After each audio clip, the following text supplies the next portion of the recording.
नमस्कार प्रेक्षकांनो, स्टार गृहावरील लग्नानंतर होईलच प्रेम या मालिकेच्या आगामी भागात आपण पाहणार आहोत की मानिनी नंदिनीला म्हणते की 4-5 वर्ष थोडी झाली आहेत, मूल दत्तक घ्यायला आपण विचार नंतर करूयात.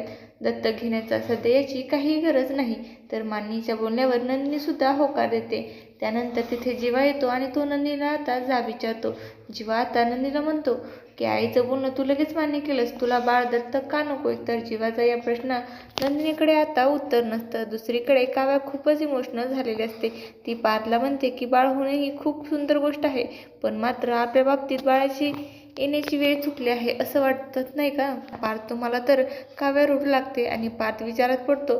तर त्यांच्या खोलीच्या बाहेर उभा राहून रम्या त्यांचं बोलणं ऐकत असते. रम्या हसतच म्हणते की बाळ आई वडिलांना एकत्र आणतं, पण यांच्या बाबतीत तर काहीतरी वेगळंच आहे. यांचं बाळ आई वडिलांना वेगळं करूनच राहील, असं काही आपल्याला या भागात पाहायला मिळणार आहे. तुम्हाला जर आपला व्हिडिओ आवडला असेल तर चॅनलला लाईक, शेअर आणि सबस्क्राईब करायला विसरू नका. धन्यवाद.